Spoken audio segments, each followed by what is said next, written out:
Welcome back to Rock Island Line.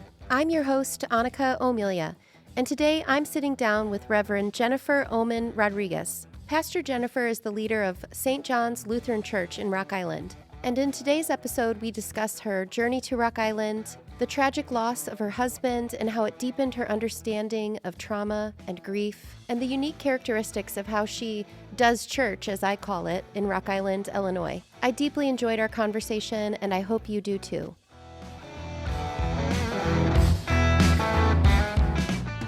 Well, thanks for having me. I'm really excited to be talking with you today.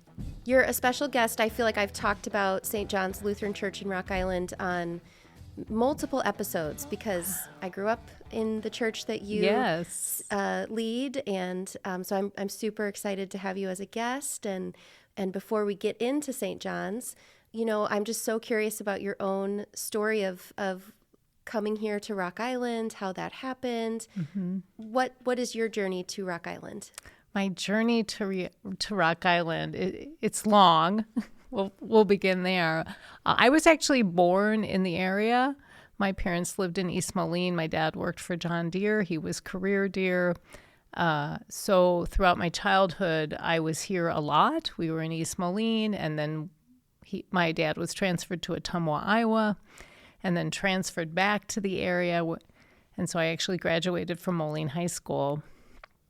And of course, like so many young people, I just had to get out of town, right? So I went to the University of Illinois in Champaign-Urbana for my undergrad. I did an undergrad in music performance, in opera, and minoring in piano and theater.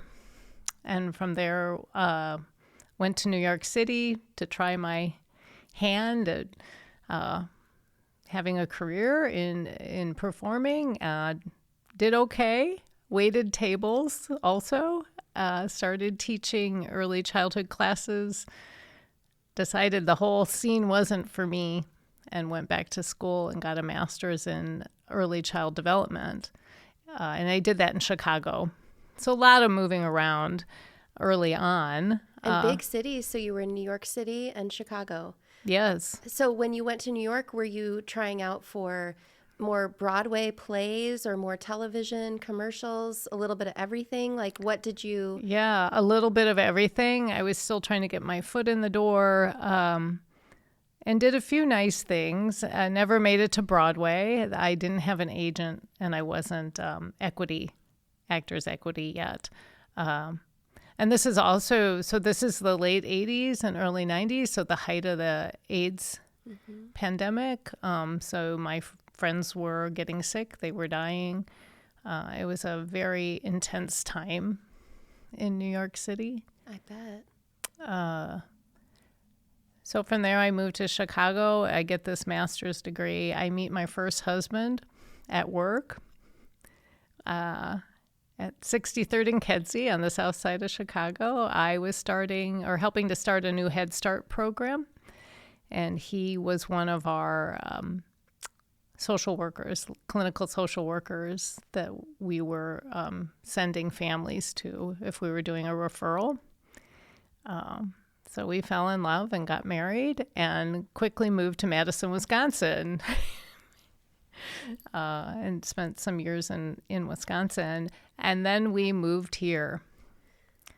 So my story, my Rock Island story, is really a Quad City story where I'm here and move away and come back and move away and come back, because we were here and had a couple of children here, and we were here for 12 years, and then we moved to Iowa City.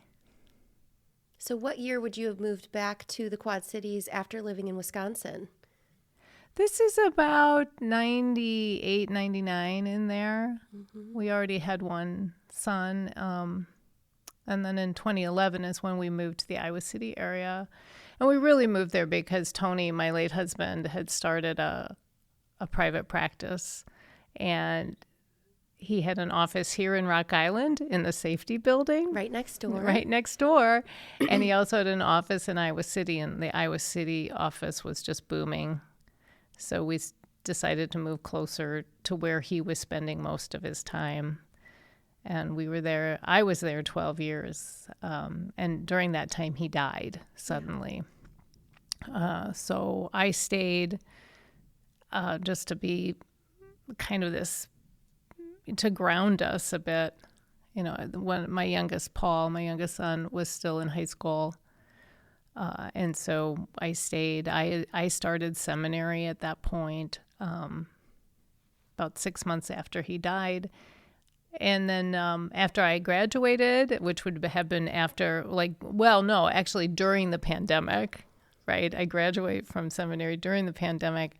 It took a little bit for me to find my first call in ministry, partially because I got placed in southwest Minnesota in a rural area. That's where I was told to interview.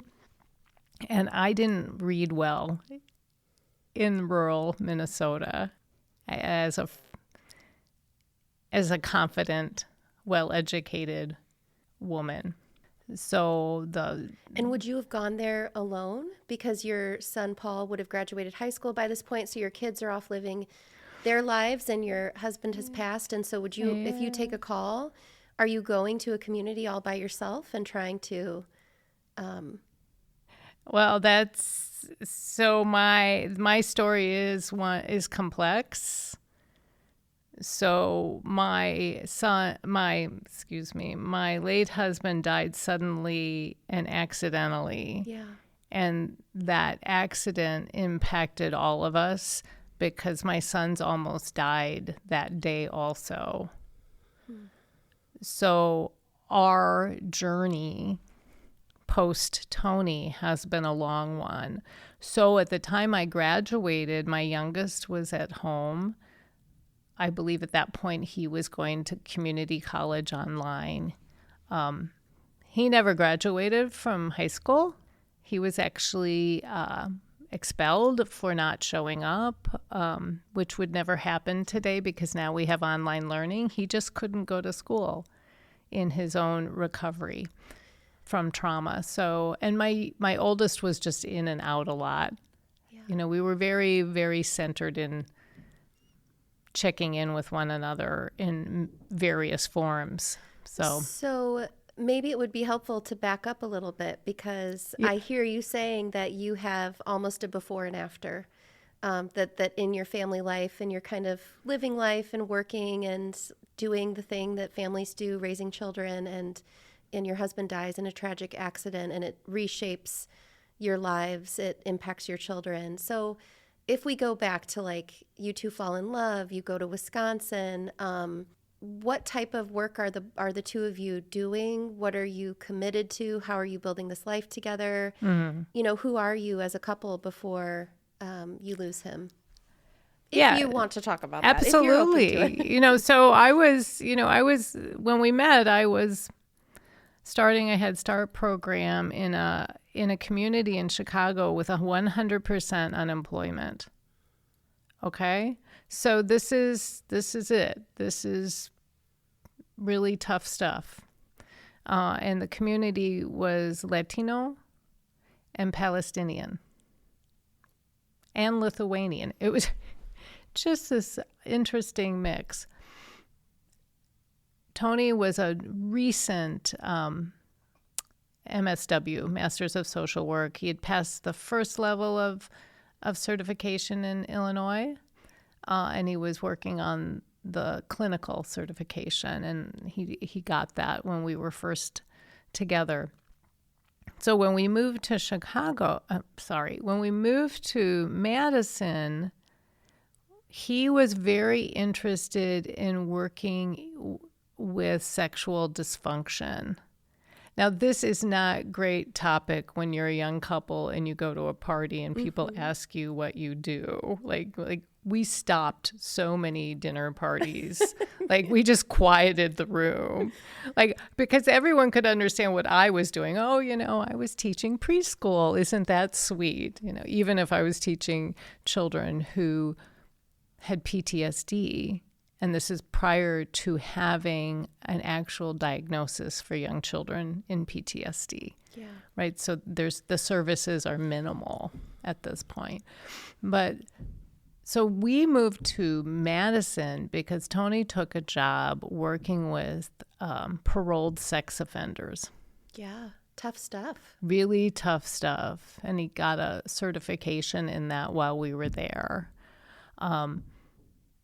And then when we moved to the Milwaukee area, he continued some of that work, but also just started doing general therapy work. I don't know what's going on upstairs. Hopefully, do you hear that banging? I do. I don't know if the listeners hear it, but I've it's never kind of had like anyone, I don't think, be upstairs. So I hope that doesn't throw you off. But I'm No, a it's social kind of worker funny. too. Yes. And so a big part of the training in that, something they talk about is, recognizing that every human deserves the opportunity for healing, Yes. for recovery, for peace, and Right. that you are kind of called to find unconditional positive regard, something in that human being that you can connect to and root for and be with. And I remember in my training, some people, we were like in a class, and the assignment was basically to think about a population which you think you wouldn't be able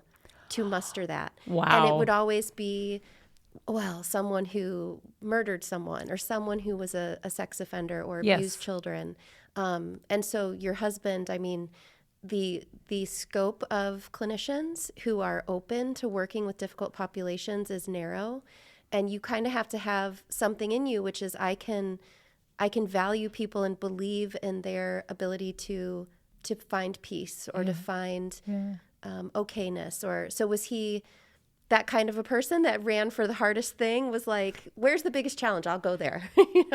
Yeah, but Tony was Filipino, originally born in Manila, originally from the Philippines. And in Filipino culture, a lot of times the parent wants you to be a lawyer or a doctor or something like that. And so there was always that kind of push for him to go in those directions. And so he always said if he had become a medical doctor, he would have been an ER doc because of the intensity of the experience. So yes, he was a rare individual,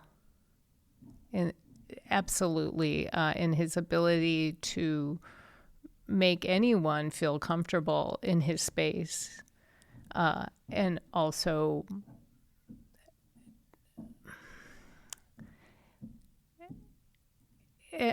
that unconditional positive regard.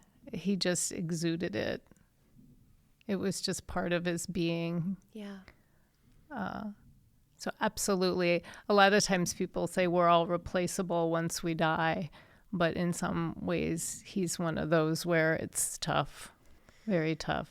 So he worked with people that a lot of people wouldn't and maybe would have difficulty with or not give the time of day or and so and then as his career unfolded and his practice in Iowa City, was that a lot of like people who were struggling with their own they call it in our field problematic pornography use, or was it people who had their own histories of sexual trauma or all of the all above? of the above? Yeah. Well, he makes a shift from working with offenders to working with people with sexual addictions, as well as male survivors of childhood sexual violence, which included clergy abuse. Yeah. So when he starts that work with survivors, it's the time period in which we're hearing the first stories of the abuse out of the Roman Catholic Church.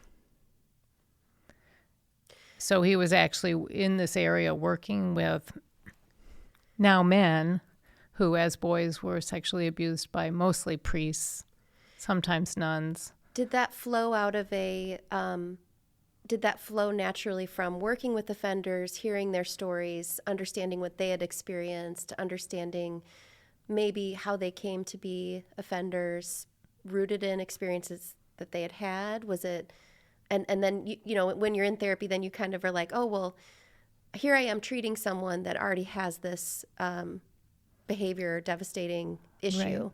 If I back up to the beginning of their life and maybe I start to help the people who are first offended on, I could help someone to not become an offender someday. Was it like that kind of a logic? Or, and that's not, the research wouldn't say that if you're abused, you become an abuser. But Right.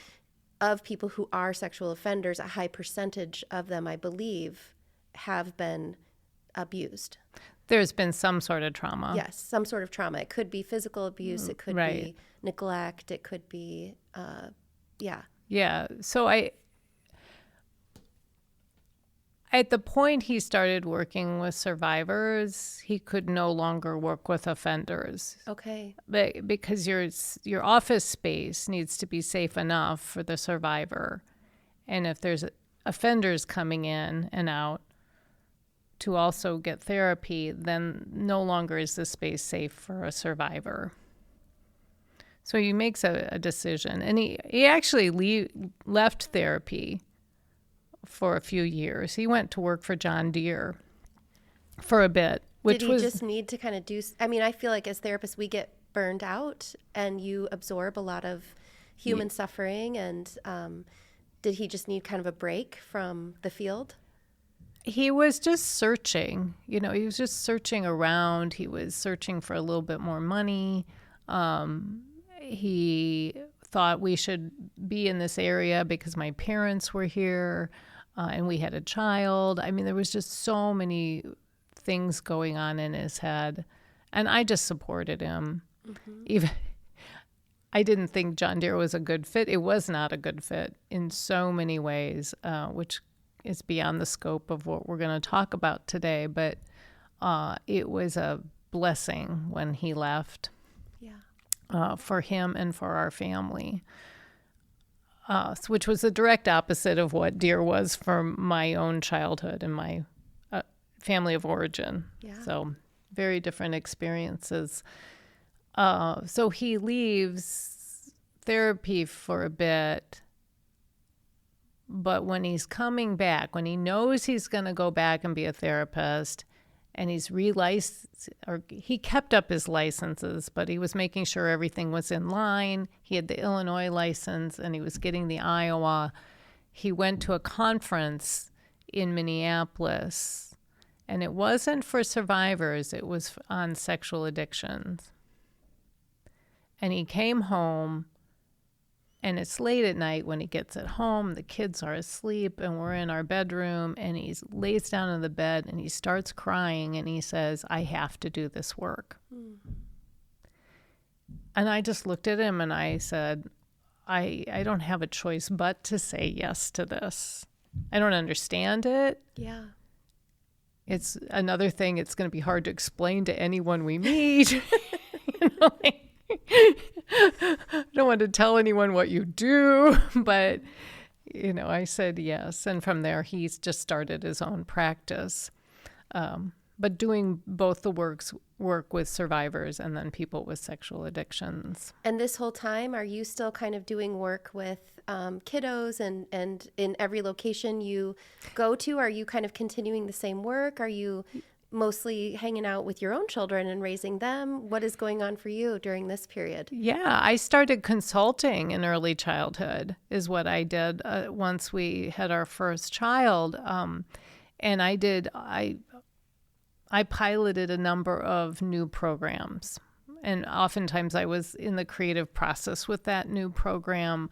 But mostly what I was working in was quality levels, because early care and education has just historically had low levels of quality in this country.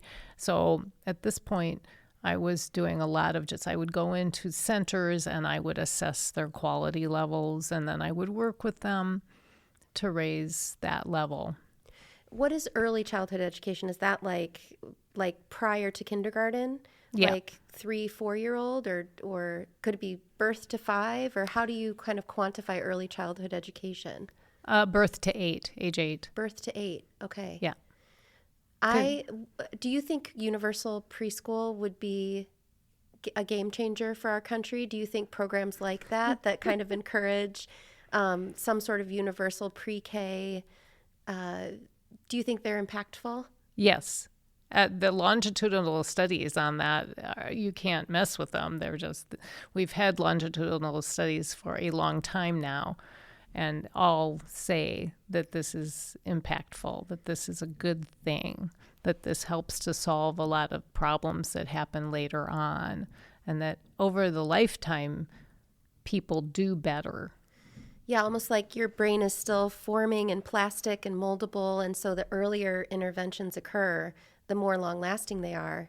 And maybe like the bigger return on investment society might receive is, what kids are doing at 2 years old or at 4 years old or at 6 years old, in some ways lays the foundation in a more profound way than what they're doing at 14 years old. Yes.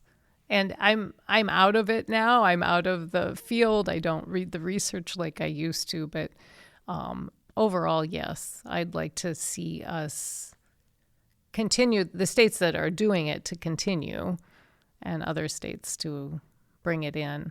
The other thing I'm very concerned about always is infant toddler care, because of all the types of early childhood child care situations, infant toddlers are the hardest to administer, to create and administer.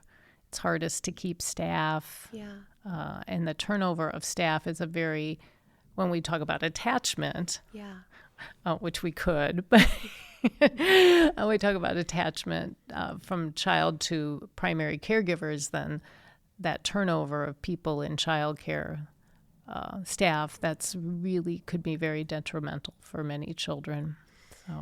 So you and your husband are both really steeped and living in, throughout your professional lives, the experience of being human from birth forward, and you're kind of in these different arenas, but Yes. you're both engaged with human beings, Yes. understanding more deeply the profound effects of trauma, Yes. how life experiences shape life outcomes, kind of going toward places that are difficult. So in the therapy world, we have there's a word for it that I'm going to forget, but the ideal, the easiest client to work with is young and motivated and for some reason Protestant. And, this is what the research says. They show up and they're ready to do therapeutic work and they're into it. And, and so you're working with populations that are maybe more challenged or underserved. Yes. That maybe even traditional models aren't going to work for. And so both of you are obviously dedicated to humans and being with people. And so he goes to Iowa City, he opens this practice, and it seems, and maybe I'm reading this wrong, but that you've really supported him. Yes. He's finding his way and you're building a family and you're supporting him as he's maybe taking the lead in the career domain of, okay, I'm going to go here and set up this practice. I mean, we do that together as married couples or couples. But yes. So you go to Iowa City and he's establishing himself in this practice. And when you move to Iowa City, what are you doing? I continue doing work in early care and education. And at that point, I had been doing also a lot of grant writing for different organizations. There's some good money if you know how to write a grant, a successful grant, and a lot of small non-for-profits just don't have the time to be churning out the grants. Yeah. So I was doing some of that work. I had also begun, at some point, I started writing for the ELCA, the Evangelical Lutheran Church in America, which is the church I'm a rostered pastor with. The greater church was publishing faith formation curricula, mostly for children. And so I started writing a lot of that, especially in the early childhood years.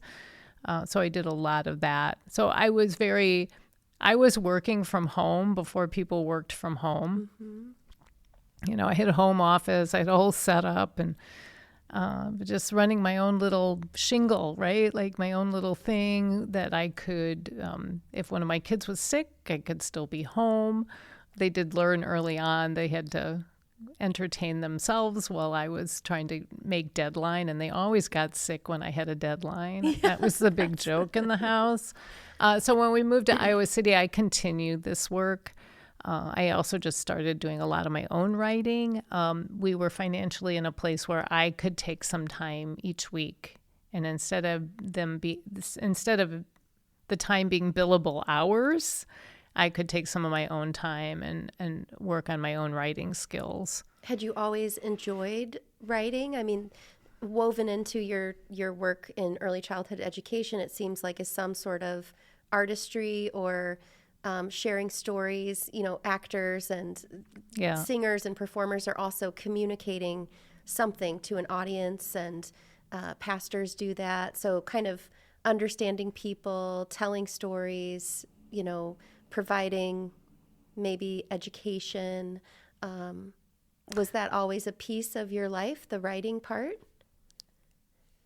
I discovered it had been. I hadn't named it, but I had been journaling since college, and I just never had named. I mean, I do remember when I actually understood I was a writer, and a friend of mine called me out on it. And we were in choir rehearsal at church choir rehearsal. And, I always sat next to this author, and we were talking about something I should do writing wise. And she just looked at me and said, "Well, you are a writer." I didn't know that, so it took me a while to name that, but it was always stirring in that. And I used to keep a notebook in the kitchen because I always had the best ideas when I was making dinner. This is when we were raising children, and I always had the best ideas, and I always solved the problems of what I was writing when I was making dinner. I don't know that I made the best dinners, but I actually did some of my best writing. Yeah.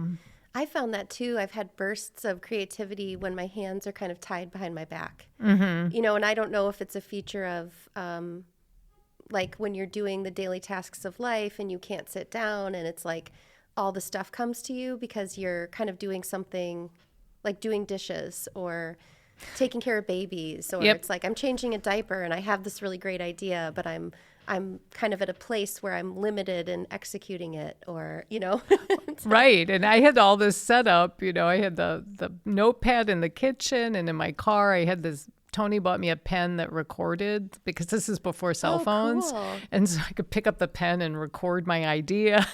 So yes. And I think, so for a while when I was studying acting, I studied Meisner technique. And Meisner always said that if you really wanted your actor to emote, to have a true emotion during a scene, you gave them something to do.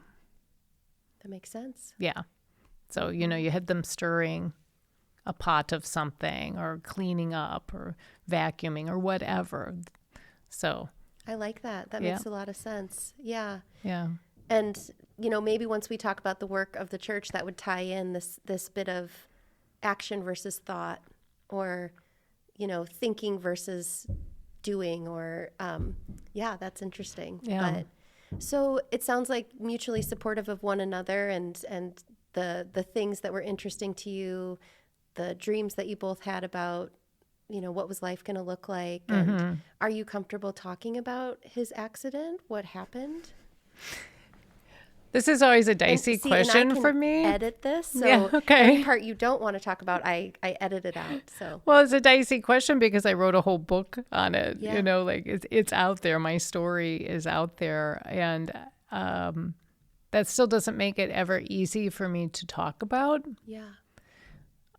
I think, and anyone listening who has experienced the sudden death of a loved one knows what I'm talking about. It's just that one day things are a certain way, and in a moment or a flash, everything changes. So I often am asked how he died. That's just such an interesting question to me. I mean, even pastorally, because I never ask someone how their loved one died. I'm trained to not do that. But of course, I am the recipient of people's curiosities. What is the name of your book so that people can, if they're interested and curious and want to know more about this part of your life, how would they find it? My book is published by Chalice Press. The title is A Time to Mourn and a Time to Dance, a love story of trauma, grief, and recovery. So yes, and that was published in 2022. My agent, I had an agent at that time, a literary agent, and I had 2 manuscripts, and I didn't want this one published first, but we don't have always a lot of say. So my second book, which is entitled Sleepless Nights, is going to be coming out with Wild House Press, hopefully in 2026. I don't have a date yet, but that book is very different. A Time to Mourn, A Time to Dance is a memoir of the first 14 months of, from Tony's death and the first 14 months. Sleepless Nights is a meditation book on trauma recovery, which has actual practices and prayers in it. Oh, I love that. Yeah. So that's the book. That's the book for me as a writer. That's the one I can keep going back and actually doing my own spiritual practices and kind of fussing with it. Like I'm always happy when I have to go back and fuss with something on it. So I don't even think we need to talk about what happened, but maybe, if people want to know, they can read your book, but maybe just as a little suggestion for the audience, or we're sitting across from each other, and you've brought up, I knew this already. I knew this history, but that you've experienced this really traumatic, life-changing thing. Yes. How does someone sitting across from someone, what is the kindest or most supportive, or what has been helpful to you over the years for people interacting with you around this trauma or around grief to say or to be with you? I think the best thing any of us can say to someone in any type of grief is, I'm so sorry that this happened to you. I'm so sorry for your loss. And then I think the next most compassionate thing we can do is be quiet and sit in that space, which is often uncomfortable for us, but feels safe for the person who's grieving. So in my line of work, we call that holding space.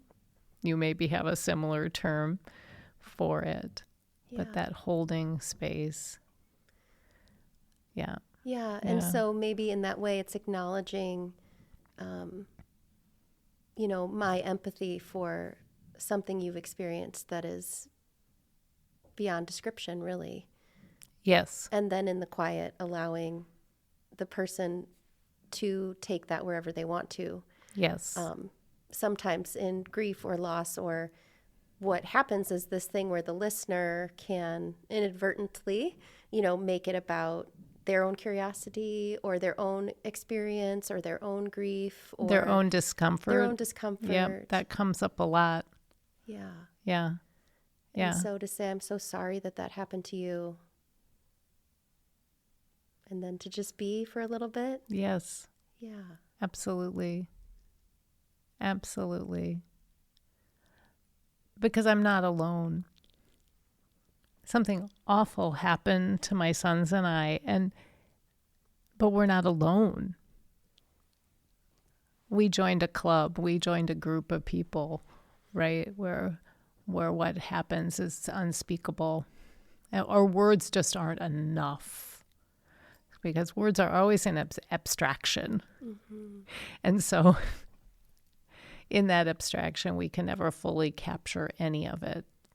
The emotions, the feelings, the felt sensations, what many people and I call it the aftermath. in my aftermath was I developed PTSD because I witnessed. And then I also I was the adult in the home with two sons who were also having post-traumatic issues on one level. Another level, they were both having medical issues, mysterious medical issues. And they had also almost died. That's a lot of layers. That is a lot of layers. And the world keeps going. And so you're trying to also deal with them going to school. And now what are you going to do? Or not going to school. Well, and maybe right? you provided a little bit of peace, or it's okay around that a little bit. I mean, as one might, I don't know. Or you're forcing someone eventually, right? Yeah, like there was a learning curve, that I had to learn in the worst possible situation. Yeah. Because it wasn't just that all this happened to us. It's also that Tony had a business and I had to go take care of the business. Wow. So I had to plan a funeral, take care of our home, our children, keep the roof over our heads, and then learn about this business that I had to close. Right? I had to learn what to do with the files, the client files. There are legalese around client files, and and clear everything out. And yeah, so the business of life doesn't stop, even though you're hurting and you're traumatized, and your children are, traumatized as well. Yes. And PTSD is that's kind of what one of my specialties in my own practice was around trauma and those events where you witness someone lose their life or almost lose their life, or you have the experience of feeling like you're going to lose your own. Yes. The textbook definition of trauma really kind of limits it or defines it to that category of trauma. Does. We talk about trauma in lots of different ways that are very valid. I mean, you can experience hurt and pain and trauma from, they call it big T and little t. So yes. But the big T is exactly what happened to you. And and our body does this beautiful thing of trying to make sure it never happens again because it was so overwhelming to the system. But to do that, it makes you feel like it's happening over and over again through your body, through flashbacks, through physical sensations, through so that you can stay safe, you can keep people safe, but it can really go haywire, and trying to settle your nervous system and return to a sense of safety and peace and okayness is work. It's a lot of work. Yeah. It's a lot of work, and it's part of the work is just showing up to do the work. Yeah. Or even realizing you need to do the work. And I don't know if I would have realized I needed to do the work had I not been married to a clinician, where these conversations were sort of daily. The things we talked about at the dinner table were not the norm in Iowa. So it's, so I knew what to do, and I knew I knew I had to show up and do it, and I would do that twice a week in the beginning. Yeah, So. I mean, I think people who are experiencing PTSD are often caught off guard, like, what is happening to me? What is happening to me? And so I would often tell people the kind of this analogy of, like, imagine you're a cave mother, and one day you take your cave baby out and you're walking a path and you're going to go pick an apple at your favorite tree, and a saber-toothed tiger arrives and it is threatening you. And so in that moment, you can run, you can freeze, you can try to placate the tiger. But in any event, you almost lose your life, or you think you're going to, and something happens and you don't, and the tiger passes through. But in that moment of trauma, it's almost like captured. And it's not just some psychological memory of the event of this thing happened to me. It's the way the air felt. Maybe you had some coffee by your campfire, so you had a little smell of smoke on you, and you had caffeine in your system, and you were looking at an apple tree in the distance, and so you see the color red, and it's a certain time of year. And the way that the tiger ran by you gives you some sensation of something in your periphery.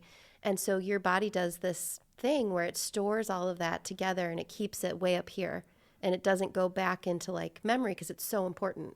It just keeps functioning in this up front. It stays in the front. Like it stays in the front of your daily experience. Yeah. Yeah. And it's like for so many of us, it's a glitch. It's like a brain glitch almost. Yeah. Right? Because it will keep playing over and over again. Whereas a lot of the traumatologists, and Peter Levine is the first one I found on my husband's shelf after he died, the first book I tried to read. I was having trouble reading. But Peter Levine will say that that for like our ancestors were able to metabolize out the fight, flight, or freeze.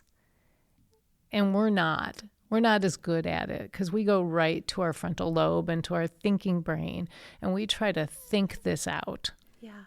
Where our ancestors, they actually got it out by tremoring or running or sweating, just getting it out that way. Yeah. But like, it's like ducks that fight on the water and then they flap their wings really hard afterward. Yes. Or yes. Yeah, those mechanisms for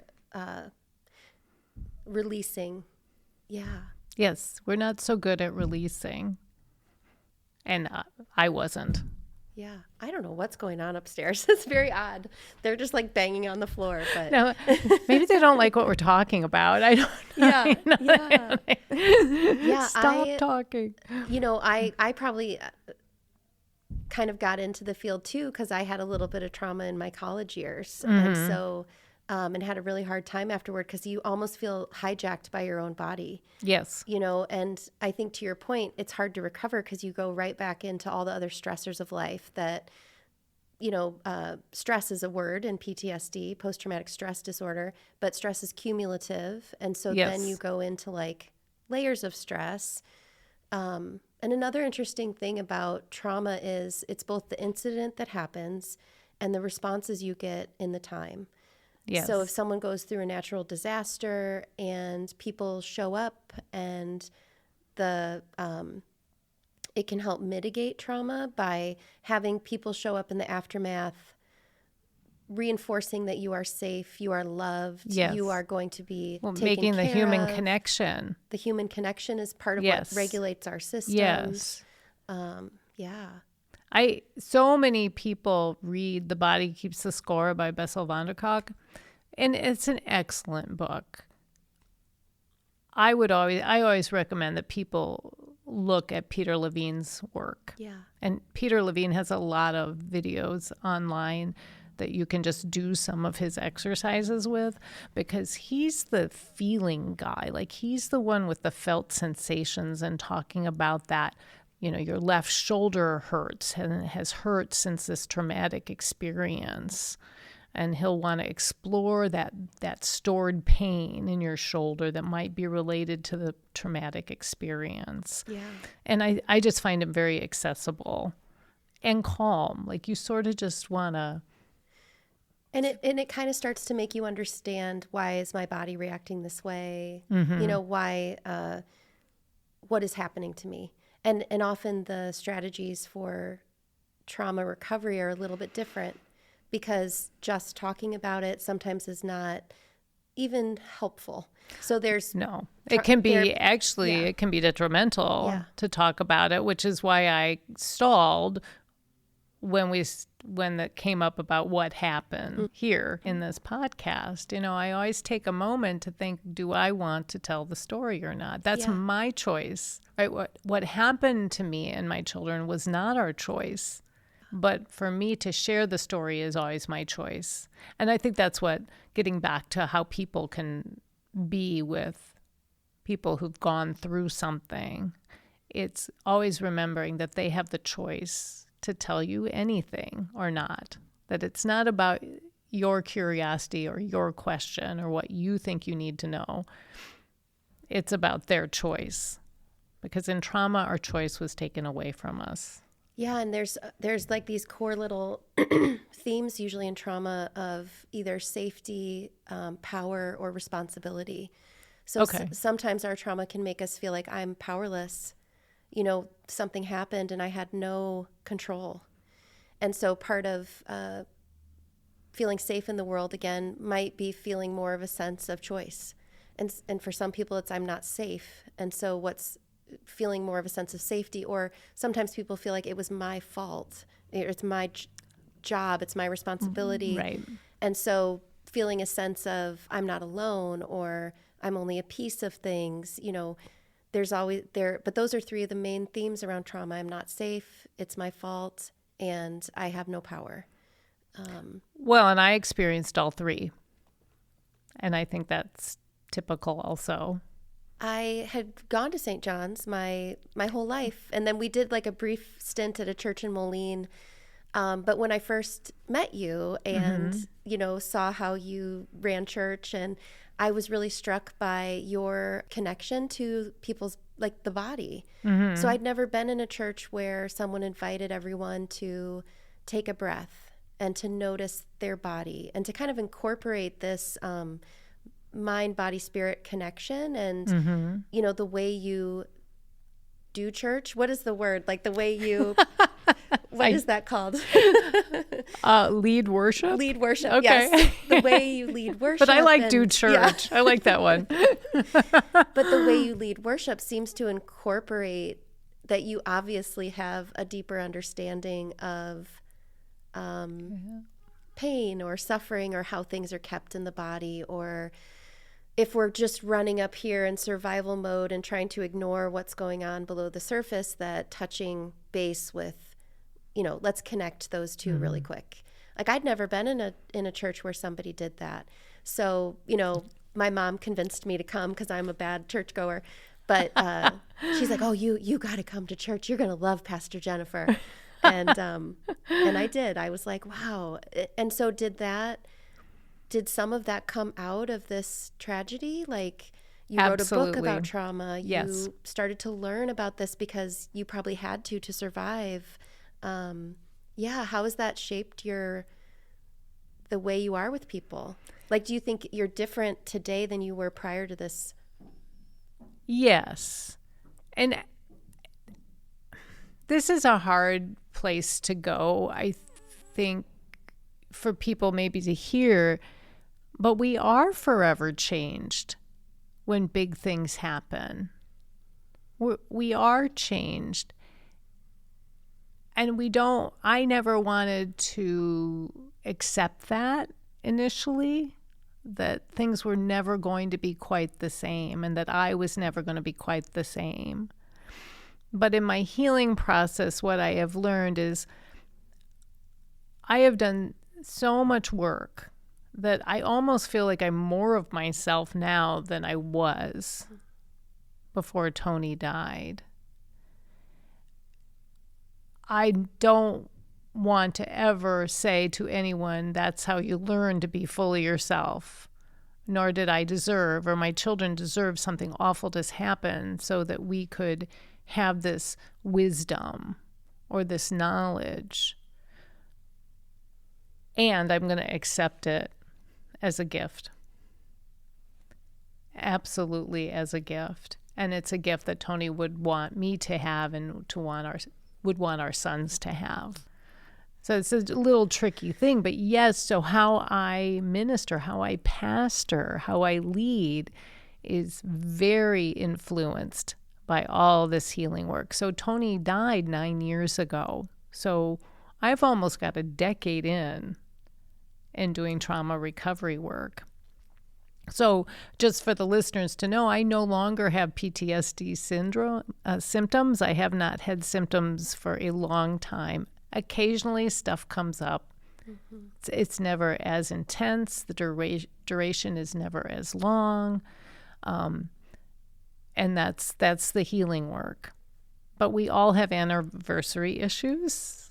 Like we all have those moments that come when we don't want them to, but they tend to come on those dates that have meaning to us, like birthdays and anniversaries and holidays.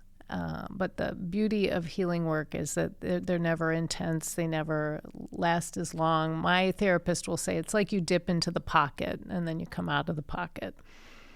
So I no longer have the deep symptoms. I'm no longer up all night. I no longer have flashbacks, all of that. That being said, I have brought a lot of the healing work into my ministry. And how I started doing some embodied spiritual practices and worship was out of that work, but also I started leading worship as a pastor, as a vicar. I wasn't ordained yet, during pandemic shutdown. So here's this time of worldwide trauma for many people, something none of us have ever experienced. And I'm plunked down in a small congregation in Cedar Rapids as a sole pastoral presence. So my supervising pastor wasn't on site. And all I could think is, I actually know what to do in this. Like, we're going to breathe together. I don't know why I think this, but we're just going to breathe together. So I did. I started breathing at the beginning of the service. I didn't know anyone else doing this, although now I've learned other churches do it. But at the time, I didn't know anyone else doing it. I just felt really strongly. And these were Germanic Lutherans. Oh, the Lutherans. Right. I'm not a Germanic Lutheran. I'm a Scandinavian Lutheran. And so these are the Germanic Lutherans. I'm like, I don't know how I'm going to get them to breathe. I don't know how I'm going to get them to buy into this, especially since I'm online some. Yeah. I just started doing it. And once we came back to be worshiping together, I'd look out at the congregation and everyone had their arms crossed again over their hearts or hugging themselves, and they're breathing and their eyes are closed. And I thought, okay.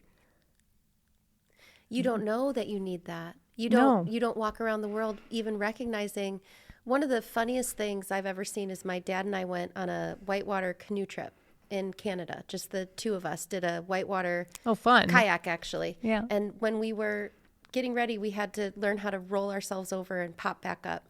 And my dad was too tense. And so the guy leading the canoe trip wanted him to go like this. My dad couldn't do it. He would blow the air out too hard, and he was not relaxed enough to make that kind of This is funny because I know your dad. Yes. So it took like 5 minutes. Everyone else was able to do it, but he was so serious, and he couldn't do it, and we all just laughed and laughed, and then eventually it kind of started to happen. But you could be walking through the world not recognizing that you're coming to a space for connection and healing, and I cry a lot in church, even though I hardly ever come, because I'm next to my parents, and you're taking this time out from the world, and you can show up bound up with so much stuff that the invitation to pause and notice how you're arriving and to take a few breaths can change the shape of what happens next. Absolutely. And I always call it our transition. I often speak the word transition. We're going to transition from the hurriedness to get here and the announcements we've just had, like the business of church, into this worship space. We're going to do that by grounding ourselves, feeling our feet on the floor and our backs against the hard pews, whatever you're feeling, and I invite people to cross their arms over their heart or hug themselves and butterfly with their hands if they want. I just make these invitations, and an invitation into holy quiet and breath. And from a Christian lens, that breath, that's a reminder of the Holy Spirit. And the Holy Spirit was is in our thinking a gift from Jesus when Jesus leaves the earth, that Jesus is always with us in the form of the Holy Spirit, that energy that gives us the energy to do the work of being Christians, the work of bringing God's justice to the world. So now for me, I'll never go back to not having that invitation into worship. And at the point where I retire and I'm sitting in the pew again, I will look for a place that has incorporated or embodied worship. Yeah. Yeah. Embodied worship, and that process of embodiment, which is just connecting everything that's in the space to show up and be present to what is happening. And yeah. Which is also includes we're showing up for ourselves so that we can show up for the other people in the space. Because in Christianity, we're called the body of Christ. So we're all part of the body of Christ. And we can't connect if we're shut down. We can't connect to the body. The pinky can't connect to the hand, and the hand cannot connect to the wrist, and the wrist cannot connect to the arm. Like it's that connection, both inner and outer, internal and external, that I'm looking for. Yeah. Because in Lutheran worship, we come into worship to reconnect to God and to one another as the body of Christ. And then we are sent out into the world to be Christ in the world. And in fact, Martin Luther would talk about the being sent as the second worship service. Like we're going out in the world to worship God in our actions and in our words. In the stirring of the pot. That's what I was thinking when you said. Yeah. Maybe the worship is the, getting grounded in the concepts and the ideas and touching base with the knowledge or the inspiration. But then the second worship is the action that you carry into your life too.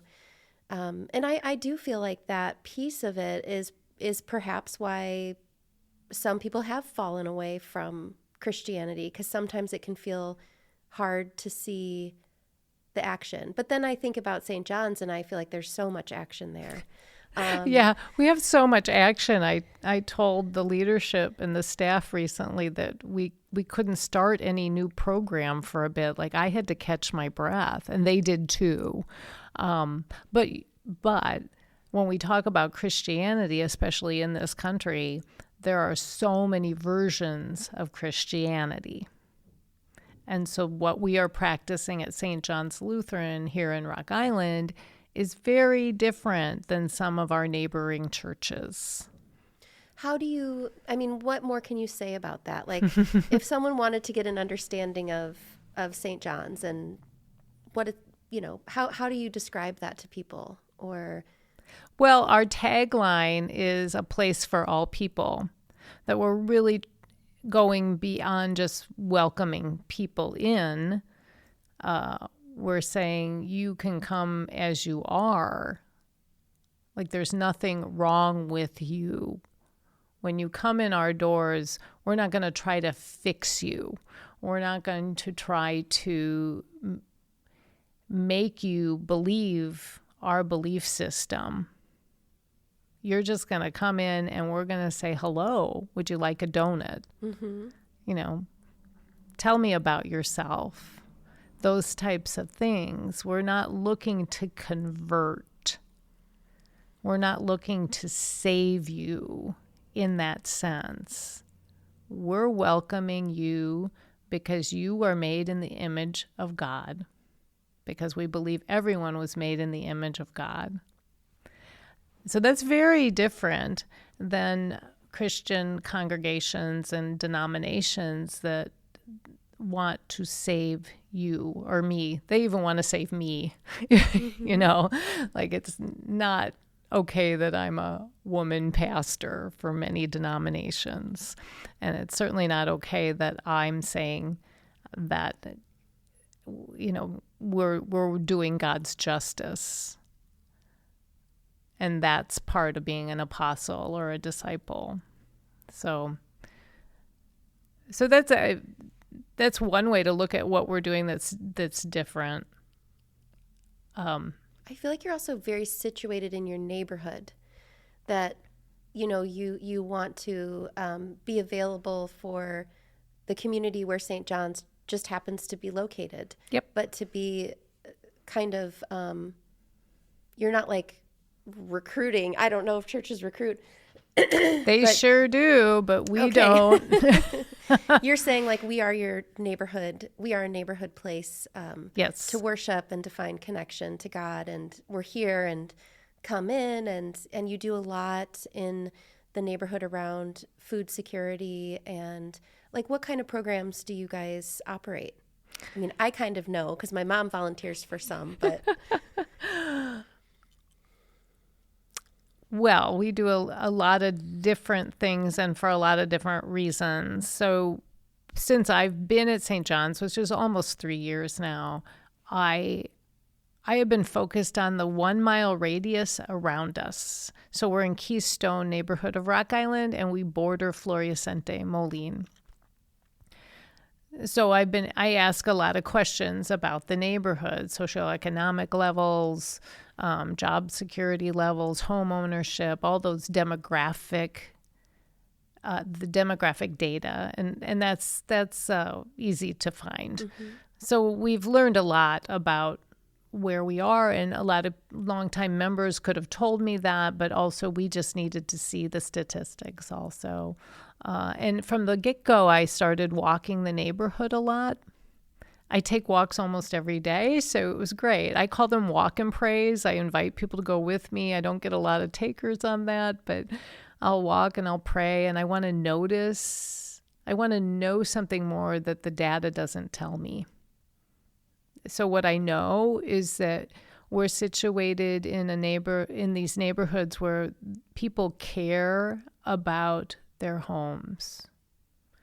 There's always people out working in their gardens or doing something that car maintenance wise, or just enjoying their family in their yards. And there's just a lot of care. Mm-hmm. And that's really beautiful, right? This is a really beautiful thing to witness. Also, the Latino neighborhood in Floreciente especially. So just noticing just a different culture than my own, and honoring that. So getting to know our neighbors is a priority for us. It's not always easy, right? This isn't easy work to open ourselves up to people we don't know, people who are different than us oftentimes. But it is the work of being a Christian. So what I inherited at St. John's is already that thinking and that way of being. My predecessor, Stacy Fiddler, who's now my bishop, had made sure that was happening there. She will tell you that was happening before her time. So we're going back many decades where this congregation is concerned about the neighborhood. In the beginning, that neighborhood in Keystone especially would have been Swedish immigrants. And people walked to church, mm-hmm. And that has changed. So with those changes come different programs. So I inherited something called the Catalyst Kitchen, which is a professional kitchen. It's a commissary kitchen. That's what the chefs tell me is the real name for it. It's a prep kitchen. So we work with the health department to keep it up to standards. And people can rent the commissary kitchen for very little money to start micro businesses, and some of those are food stalls at our farmers markets. We have Mexi's food truck is in there once a week for about 14 hours prepping for their week. So food trucks, and other types of micro businesses like Mercado, stalls at Mercado often prep in our kitchen. Is that related to what's the Palmores? Am I saying that right? Palomares. Palomares. Yeah, so that was also there when I got there also. So Palomares is a 501c3 social justice organization that finds its home at St. John's. So they're a separate 501c3 than St. John's. Okay.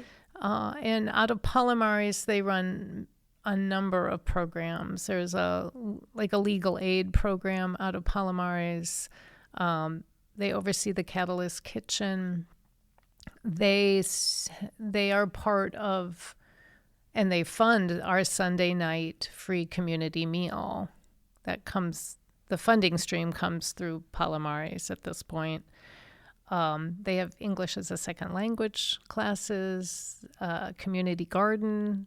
There's a lot in this very small organization. There is a lot going on, and their director is Sam Wright, who of course has a full-time job somewhere else, right? Wow. Like this is so it's all. And you have a free little pantry outside. Yes. You do the meals on Sundays and Wednesdays. So the church started the free little pantries in the parking lot, and those every hour there's probably 5 people who come through. The traffic is quite heavy. We cannot keep that little free pantry filled. It's almost impossible. But we keep trying. But since I've been here, we've started two free community meals, one on Sunday nights and one on Wednesdays. So Palomares oversees the one on Sunday nights.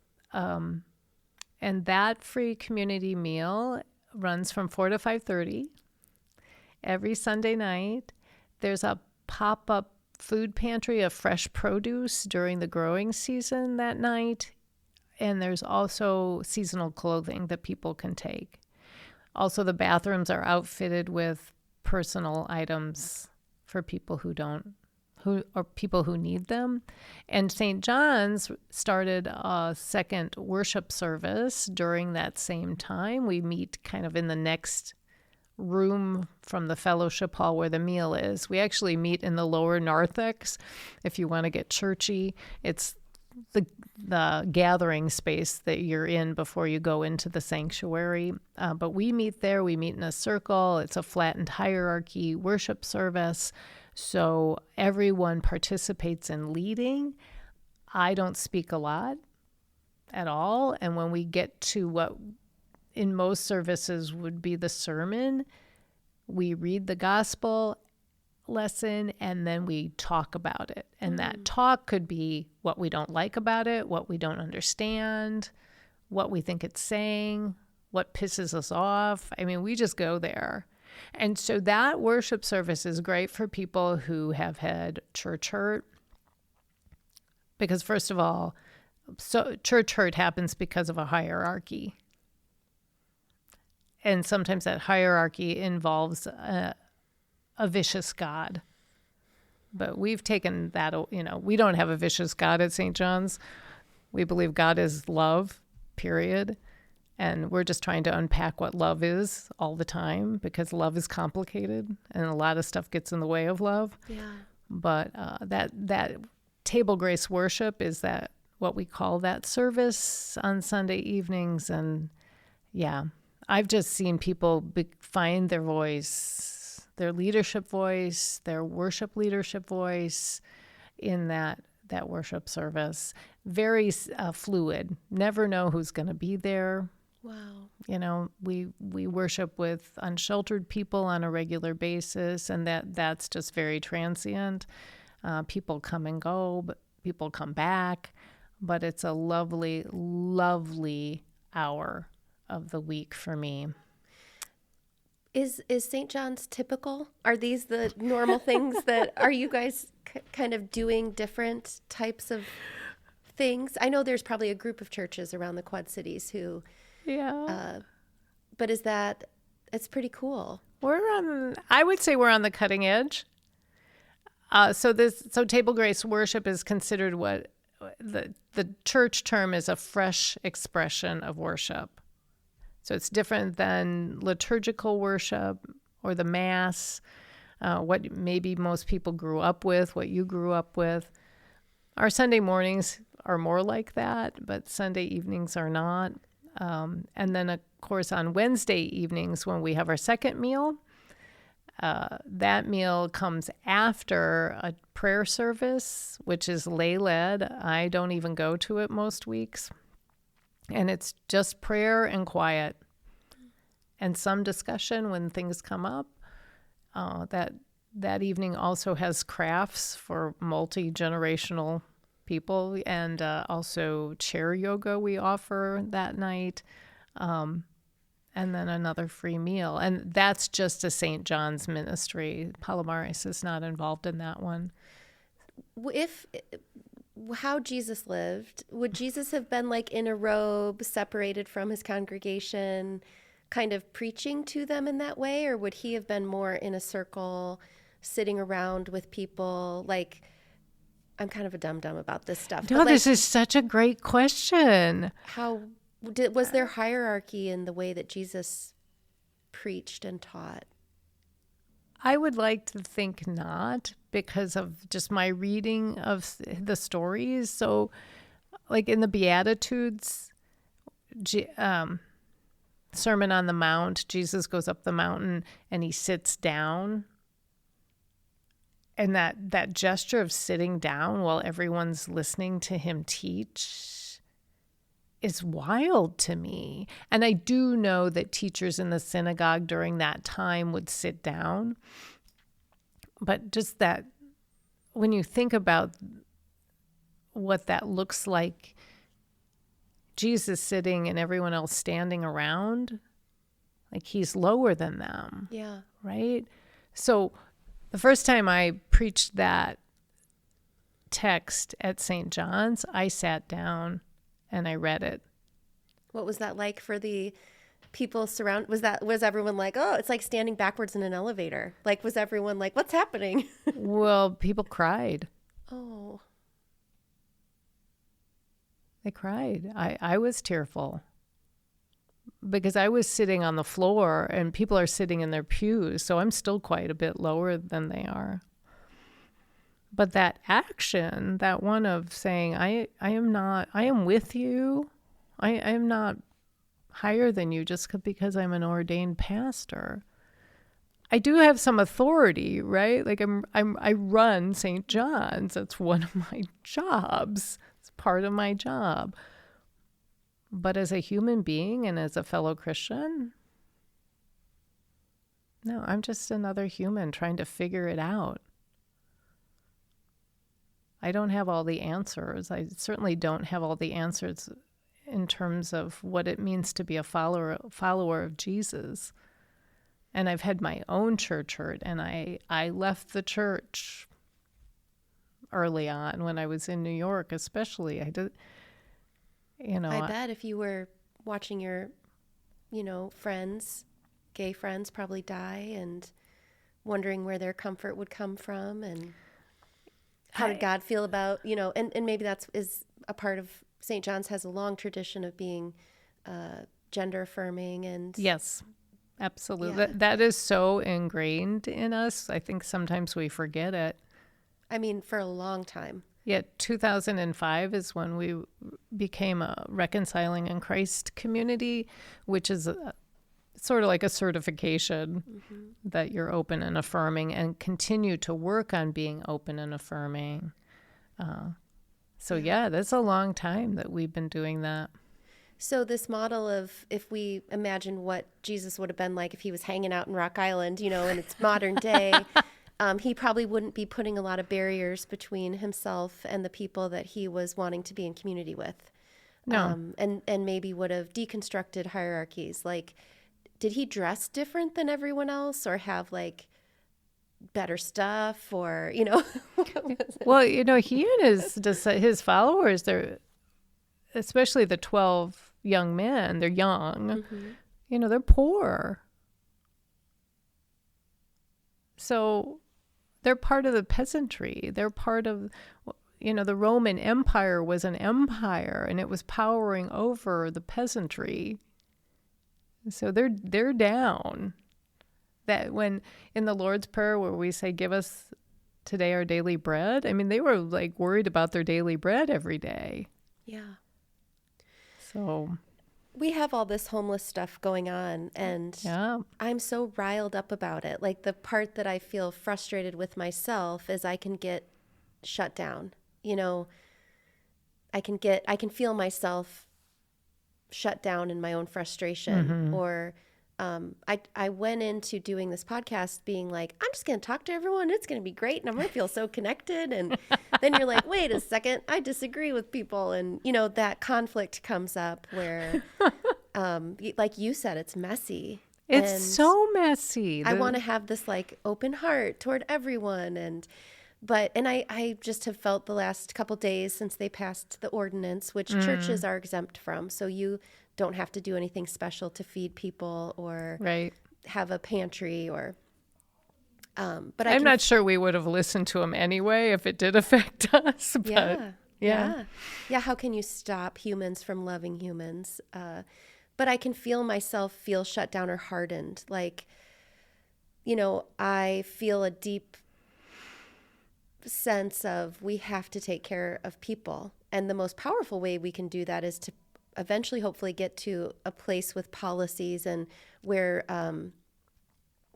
we can be giving of ourselves so that people can actually take care of themselves. Like, it doesn't need to be a hierarchy of, oh, here, let me manage you. But our system is set up in hierarchies and structures, and resources are held. They're not distributed. And I don't know. What do I do? What do I do with my frustration? How do you, because I imagine if Jesus, for example, was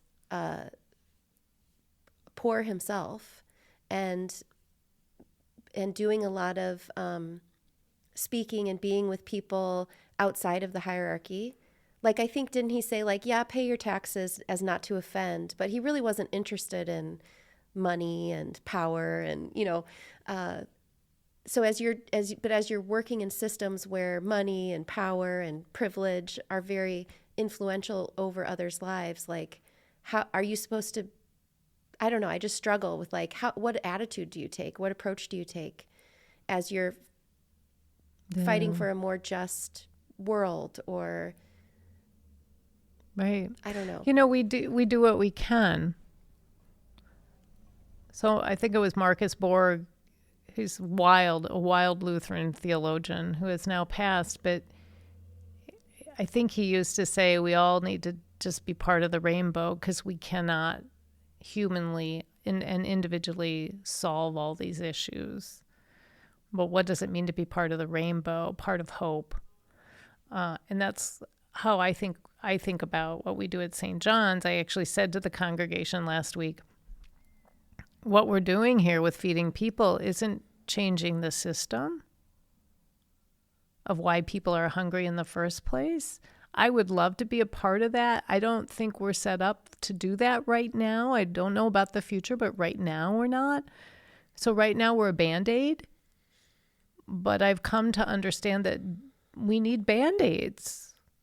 Every single one of us has Band-Aids in the bathroom because we need Band-Aids. Mm-hmm. And is there anything wrong with being a Band-Aid if that's what we can do right now? So I think part of it, Annika, is determining where you want to land in this, because it's so complicated, changing systems. And you have to have a replacement system. You just cannot take away a system and have nothing to replace it with, because you'll have chaos. And this is what we're seeing in this country right now. The dismantling of systems without anything to replace it. So I think each of us has to decide where we want to land. Are we really passionate about changing systems? Okay, then we're into the long haul. So we better know how to take care of ourselves in that long haul. Are we like St. John's and we're just going to feed people as long as we can? Well, one of the things we need to know in that is how to best serve our neighbors. And when we say community meal, we mean community meal. We get people from all walks of life. We get our congregants. We get, neighbors who just have a sick person at home and they couldn't cook, and we get unsheltered people, and we get people who are couch surfing, and how do we best serve them? And you're the one who said to me one day in a mental health meeting at St. John's, boundaries are kindness and kindness are boundaries. And I say this almost every day because a lot of the people who come and eat with us need boundaries. It's you feel safe when you have boundaries, but it's, even with the homelessness stuff that's going on at the city level, I think people can be scared or fear a worst case scenario because they're not sure, like, what are the boundaries going to be? And yeah, it's very complicated. So just like St. John's is a place for all people, I think in some ways, my vision of Rock Island is like we are a city for all people. I love that. I love being a part of that. Yeah. That's fun. Oh my gosh. And it gets messy. It's super messy. I complain a lot about our policy and procedure book at St. John's. And someone said to me, it was actually someone who rents out apartments, said, he himself was he's just always adding new policies because finding out that you need new policies and procedures. And yeah, it is messy. And it can feel like minutia at times. Like, I have to make sure all the volunteers know if someone comes in for the meal and they're high, they get a meal to go. They're not invited to sit because it's not safe for the people who are there. We don't know what their behavior is going to be. The street drugs are really funky now, and we don't know how they're going to act. So they get a meal to go, they can use the bathroom and then out. Which feels crass on some level, but it isn't. Well, and it's like you're trying to also understand how does that work in a family system? If you, or country, or it's so multi-layered, but if you have a family member who's behaving in a way that makes you feel unsafe, or, they're engaging with the family and they're high all the time, the family gets to say, this doesn't feel good to us. Like, we have some boundaries in here too. Right. You need help and support. And we get to have our own personal boundaries around safety. And I don't think we've figured out how to do that yet as a society, especially with the potency and addictive quality of street drugs today.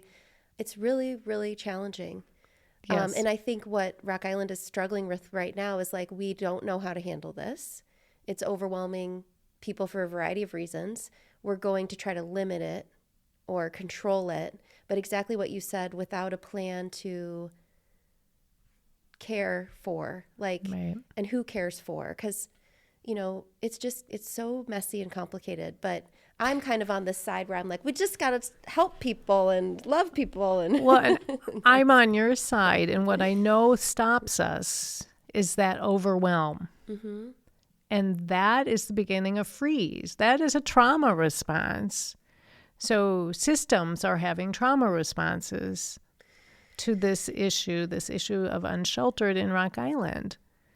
So one of the things I think any of us involved in it have to do is recognize when we're getting overwhelmed, or when a committee is getting overwhelmed, or an organization is getting overwhelmed, and speak into it. We're getting overwhelmed. Let's get it out of there, because if we hold on to the overwhelm and we should start to shut down, then we start to shut down and nothing happens. Yeah. So it takes, I think our leadership, it needs to be very self-aware.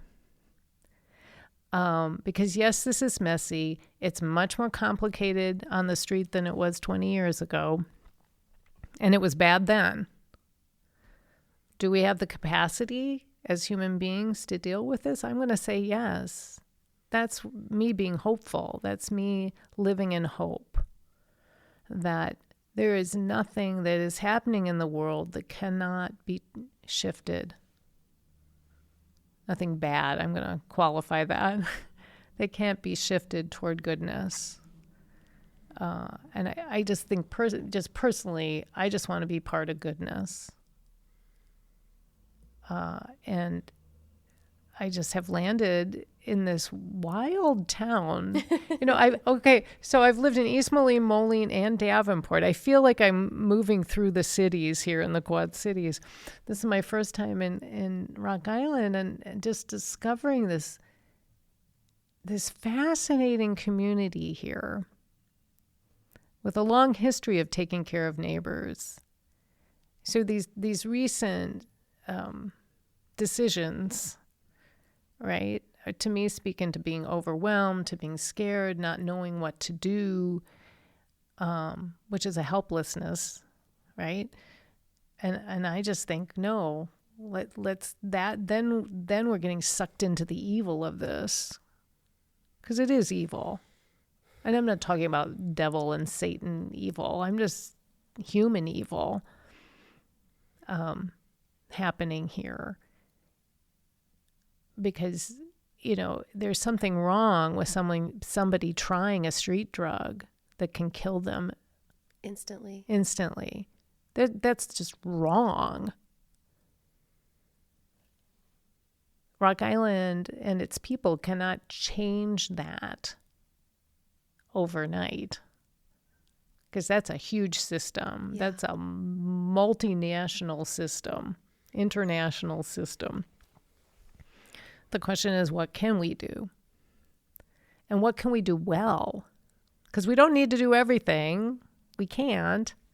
We don't have those resources. But what resources do we have? And how do we meet people where they are? And that comes out of my early childhood background, is that, as teachers, we meet children where they are. We meet families where they are. Therapists meet people where they are. As a pastor, I have donned that also. I meet people where they are. Yeah, and I think St. John's is very much that. Just come in, we meet you where you are, show up as you are, and that your role in the community is to respond to people more in the moment, to provide what they need. Like, you need a coat, here's a coat. You need some food, here's some food. But that perhaps a church's role in the broader system isn't, I think it's probably actually forbidden in your 501c3, whatever. Churches aren't really supposed to be out writing policy or changing things at a lobbying in Washington. And that's probably really healthy. That's all very gray right now. Yeah, wasn't there something that just got introduced where they made a little exception, like pastors could tell people who to vote for, and is that new? That is new. And I see all these kind of like social media influencer Christian pastors who talk a lot about abortion and being gay or transgender not being real, and I'm like, you don't seem to have a medical degree to me, but that is a way to have fame and power, and that there's some move to be like, yep, you have a 501c3, you're a nonprofit, but you can stump for political candidates now. And maybe it's always been that way. I don't know. It was happening. It's especially been happening in recent years. Before that came out, many of us are just very careful. I will never tell anyone how to vote. I will support them in voting. We have had voter registration at St. John's, but I'm not going to tell someone how to vote. Yeah. I'm going to tell you how I vote and why, why because of my faith I vote the way I do. I'll be very honest about that, but I'm not going to tell another person how to vote. It's, we're all on our own journeys. But in terms of this, with social media and certain religious figures embracing that platform, so often it doesn't appear to be about God to me. It's about them. And so we have to be very careful as religious leaders about our religious, or what I would call pastoral authority. When we start to abuse it, we abuse other people, and that causes church hurt. Yeah. So. Yeah, there's we have a therapist at our practice. That's kind of what one of her specializations is, because when someone speaks as though they have an ultimate authority or an ultimate connection to something that's infallible and can't be questioned, you can exert a lot of influence over someone, especially someone who's vulnerable. And even when we look at like the problems of the world, a lot of the problems seem to come from very theocratic, powerful, and stereotypically male influences, because that's who's been in charge. I'm not saying that it's necessarily because they're men, but if you look at conflict in the Middle East, or, you know, what's kind of happening in the United States right now, that there's some sort of an embrace of we need these like religious, infallible, it just is rife for conflict, and because there's no question in it, there's no humility, there's no sitting on the floor. You know, there is a, this is what you're mixing your religion and your politics, or your religion and your state, and questions of morality and ethics and Supreme Court decisions. And, you know, if they start to just follow the mold of a religion and that religion is infallible, there's no debate, there's no conversation, there's no humility, there's no questioning, and it's scary. It's scary to me. It's very scary. I don't want to live under Sharia law. Like, people will bring that up, but I don't want to live under someone's interpretation of Christian law either. Right. I want people to practice their religions and to go places and have deep, meaningful connections to their faith, but I don't want someone else's faith to tell me what I have to do. Well, and faith shouldn't tell us what we have to do. It should inform us. It should poke at us. It should want us to ask questions and be in this discovery. You know, it should just be. We talk about, you know, we mind and body things, right? But there's mind, spiritual, and body things. So like the spiritual self is something we all have, and I'm just trying to figure my own out and help others figure theirs out. And somewhere in there's a meeting, because love is part of that spirituality, and that brings us all together. But you know, and honestly, like, I'm just thinking, my mind is always, but by inviting people to be in their bodies in that way, you're inviting them to connect to inner wisdom and knowing, where they have maybe more discernment over what feels right or true and what doesn't. And that even in a church setting, that little knowing of like, you know, something I'm hearing is not sitting well with me. Well, if you're disconnected from your body, you might not be tuned into that. So if a leader in a church says, people who engage in this behavior will burn in hell, and you're struggling, you know, if you disconnect from your body, it invites more power over. And so when I think, I'm just curious, like, I wonder if churches that invite people to be aware of what comes up and how you feel and ask questions and be curious. I mean, to me, that is a level of inviting transparency, inviting questioning, sunlight, and, you know, those are the things that keep systems healthy. Yes. Whether it's your family and being able to say, when this happened, I didn't like it. Yes. Even as a child, to say that to a parent, and the parent to say, I hear you. I'm going to reflect on that. You know, I'm still maybe in charge, but I can accept a little bit of like, let's change this around, or, you know, that there are some families maybe that cannot tolerate that. And so, I don't know, just health to me is like healthy systems. I mean, I'm like bugging the city all the time now for documents, and I want to know stuff. I want to know, well, why that? And I'm sure I'm so annoying. But when you get a pushback of like, everything here is good, don't ask any questions, to me, that's a sign of something. Like, I'm not saying that about Rock Island, but I'm just saying any system, when there's some, like, I'm the authority, or, you know, there's not transparency, to me, that's always like red flags. I don't know. Absolutely. And I don't want anyone to tell me what to do. So I've got that other layer of. Yeah, I tell my congregation I'm their coach. I'm their spiritual coach, right? I'm not going to tell you how to believe, or how to live your life, but I'll certainly kind of I'll coach you, poke at you, make a suggestion here or there, but it's all, it's still your life. It's your body. That's a boundary. That's a good, healthy boundary.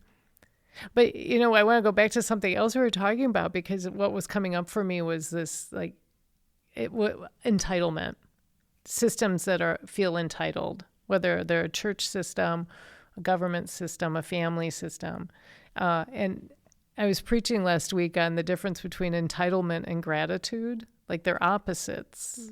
When you're grateful, which is part of a good worship service, is you're being grateful to God, you can't be entitled. They don't work together. That gratitude actually minimizes the sense that we can all have of being entitled. Yeah. So I find that really, really fascinating. The other thing I've found fascinating recently, and I've preached about, is that there's this research that when we bow or we kneel, we actually build humility. And when we look at all religions, the major world religions, and many cultures, there's bowing to one another, or bowing to the shrine, or bowing to the cross, kneeling. And isn't that fascinating that is something that has built humility? That's a big part of recovery stuff too. In the beginning, it's like, well, in the morning, get on your knees and ask for help. And I really struggled with that. Like, I do not like to be told what to do. But it's this weird paradox, where through doing that, it's so helpful and it is calming, but there might be an initial kind of, no, I don't want to do that. Right. And so, practicing something like that and taking that action, and that's one of the things in the recovery community, is that a big reason that the founders of AA, for example, were mostly men, and a part of them getting well was to do ego deflation, and people found that a lot of people who stay in addiction lack some humility and powerlessness, but then when they introduced that model to people to other populations, women, people of color, people of different religions, that they had already been disempowered so much that there was a lot of critique of that.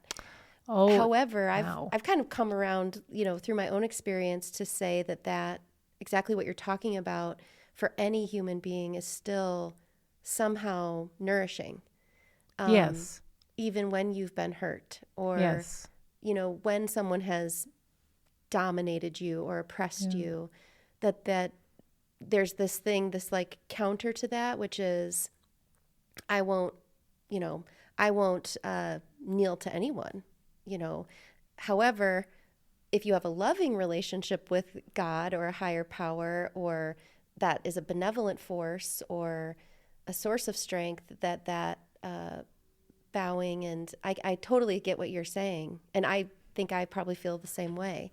But I think some people I've had that before too, like a bristling at, I don't want anyone to have power over me. And I understand that. Yeah. I absolutely understand that, especially as a woman. Yeah.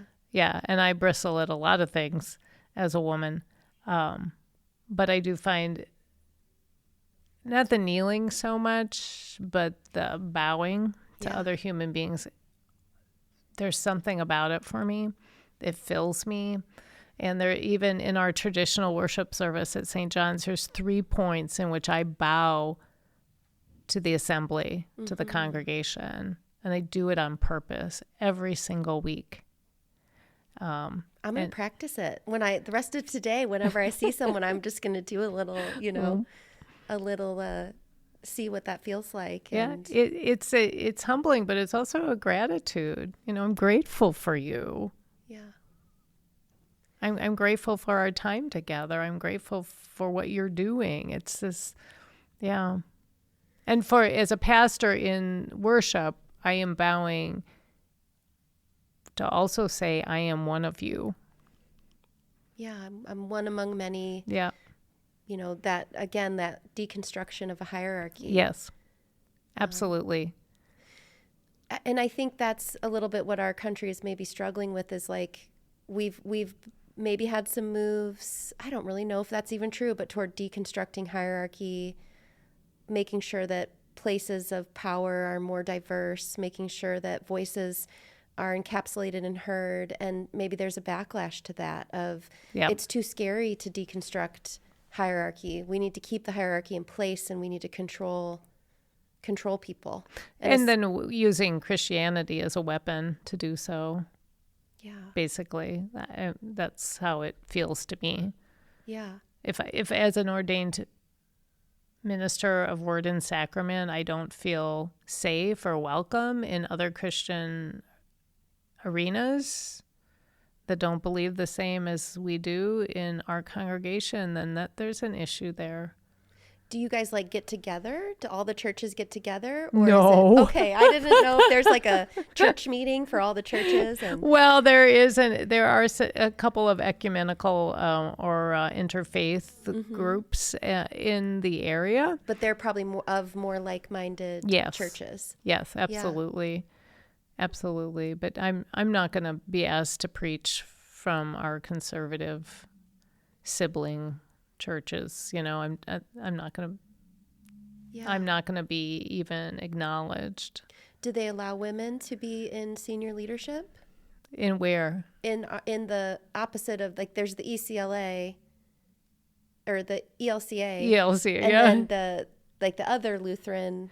Yeah, so the Lutheranism is really interesting because in the history of this country, there has been lots of different denominations. And even when the immigrants were coming over from Northern Europe, the Norwegians would come over and there'd be several different synods because they just have several different readings of the gospel and what Christianity is. But right now in this country, we have, I think, maybe 5 Lutheran denominations. But the ELCA is the most progressive. We are the only denomination that will ordain LGBTQIA plus people. And we are one of the few that would ordain women. Mm-hmm. So we are definitely the ones ordaining women. We're the oldest. But even in the ELCA, there's issues, right? So we've been ordaining white women for over 50 years, but women of color just over 40 years, and then trans women just a little over 10. So what is the counterpoint to having women in leadership? What is the biblical reason that they shouldn't be in other denominations of not only Lutheran faith, but all faiths? This is such a good question. I mean, because when we read the book of Acts, there are so many women in the very, very early church. So Jesus hasn't even been dead that long. And there are all these women in leadership positions. So, and that's the book of Acts. That's as far back as we can go for the early Jesus followers. And, so I it's patriarchy. It's like taking certain scripture out of context, out of the whole story, and using it, for an argument, to support an argument. I just wonder I kind of wonder what the world would look like if in every faith and every leadership around the world, if women were equally endowed with leadership as males, would what's going on in the Middle East be going on? I don't know, because that theocracy that's so deeply embedded in masculinity and maleness and power and all these leaders, and they're all, I just wonder what it would look like. I don't know. I don't know. I mean, I've wondered this my entire adulthood. What, if we'd had a voice at the table and other marginalized groups had a voice at the table, what this would all be like. Well, and that's kind of I thought the experiment we were running in America, is that what makes you American is this commitment to the Constitution and a desire to be here and to be part of this great experiment. And that what makes the United States so cool is it is this opportunity for so many different people to come together and to really test that constitution that all men, well, I only said men, but all men are created equal, Right. you know, and endowed certain unalienable rights. It basically took from a lot of Christian principles, but was very explicit about wanting to keep some separation there. Yes. But that's like the experiment of the United States is, can you get all these people under the same roof? And you, in order to do it well, you have to love others. Like, where we get held up in our policy is we don't necessarily want to extend benefit or privilege or to others. And I thought we were like moving in that direction, but now it's this kind of clamping back on, no, that's going to make things bad. And those others are the reason that you're not doing well, even though wealth inequality's grown because the, you know, very, very, very wealthy have more and more and more. But, Right. I mean, not to get off on a tangent, but. Well, I think it's, you know, my first husband was, I said this already, it was from the Philippines. So I married into a family of color, a family of immigrants. And immediately I realized a lot of things about this country that are ugly. Yeah. Absolutely ugly. And I too thought, I started thinking this with the Me Too movement, which has really helped me as a woman, as a white woman. But, that was a woman of color, a Black women movement initially, and amazing, amazing courage to start that movement. But I was starting to feel like we were getting somewhere, that we were actually looking at systems of oppression in a way we had not looked at them in this country. But then, then there's the direct opposite happening. Yeah. And, I meet people pretty regularly, or I hear of people pretty regularly right now who are scared. It's a psychological, like, I don't know, when I look at it through a lens of the therapy world, it's like, if we're married and I come to you and I say that I'm hurting, and you give me a little bit of space to tell you about my hurt, and so then I really tell you, like, I really, really tell you, and you have some capacity to hear that and to say, I'm exactly what we talked about at the beginning, like, I'm so sorry that you've experienced this, I'm here with you, and so part of the Me Too movement felt like that a little bit, like, oh, we're going to acknowledge that this is real, or around racism or, religious persecution or whatever. We're going to acknowledge that this is real, and that acknowledgement is actually a huge piece of the puzzle toward healing, is just sitting with it and being like, these are human beings, these are their experiences, these are the things that happened. To me, it was at the point where something was required of power to change, to address it, where things started to kind of go off the rails, or, when there was a call to, like, I don't know, I've not thought this through, so I'm probably going to jumble it, but when there was a call to change a system or to move a needle or to look at diversity, equity, inclusion, I mean, to look at these kinds of things and to look at, somebody would have to give something up. But I also, like, in narcissism, if you were married to someone who was narcissistic in that personality type, everything is all good as long as you feed into the story that they are good. So when you're married to someone who has narcissistic tendencies, if they have a narrative about themselves that is oftentimes, not always, but because of very underlying low self-esteem and a real struggle with their own worth and what makes them good or why they're valuable, or so there's a shaky foundation there. And as a coping strategy for that, this narcissism can pop up that is like, I'm great and I deserve a lot and everyone should give me accolades for things even if I haven't earned them. And you could Google narcissism. Right. But in relationship, as long as you are their cheerleader and you're working hard to make sure that they can maintain their own sense of self-esteem you're in their good graces. Mm-hmm. But the minute you poke a hole into the narrative that they have about themselves, that maybe they aren't perfect, maybe they've hurt someone, or maybe there's been harm in the family, they start to engage in these tactics because they cannot tolerate the threat to their own ego and self-esteem. What if they had to acknowledge the full truth of that? Or Right. what if they're not the best? What if they don't deserve all this stuff because of their own awesomeness, And in family systems, that's where you will see like an explosion of tactics of labeling, accusing the person who's brought up the pain of being the cause of the pain. And it's almost like you see this playing out as it would in a family system at a national level of, Yes. there's a protest on Saturday, probably Yes. a lot of hippy dippy, like people who want peace, love, and happiness, but it's like you're a terrorist for wanting to call attention to what Yes. isn't working in the system. And that's what a narcissist would do. They would flip the script on you so fast and label you as being the problem. Yep. And then what happens to a person in a relationship with a narcissist is they start to freeze and they start questioning their own reality. Yeah. They say, am I? And I will notice myself do that, because when you have empathy and you care about how people feel, you feel this burden to like understand the narcissist and to help them and to want to communicate. And so you're trying to understand their perspective. And then you're like, am I the one that's being cruel?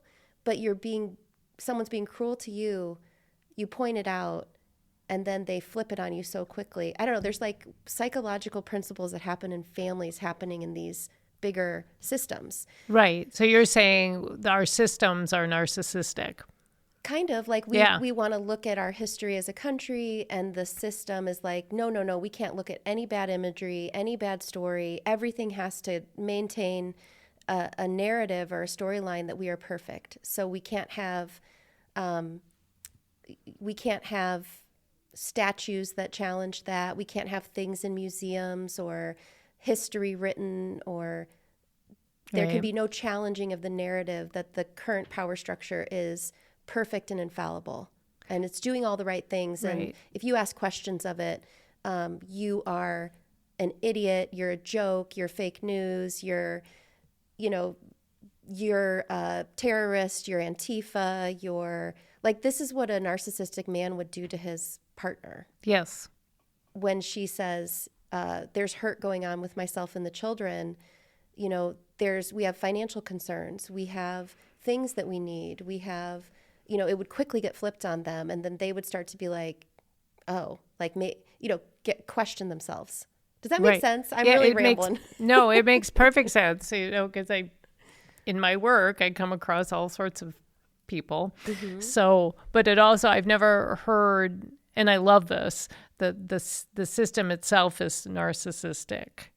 Because the system, our current systems don't seem to be able to handle other narratives. Yeah. Right? That there are other narratives from other people in this country that aren't the standard narrative. And that's a problem. I mean, even when I think theologically, like when I am working with a congregation and there's 70 people in front of me, we've all got different thinkings about God. Mm.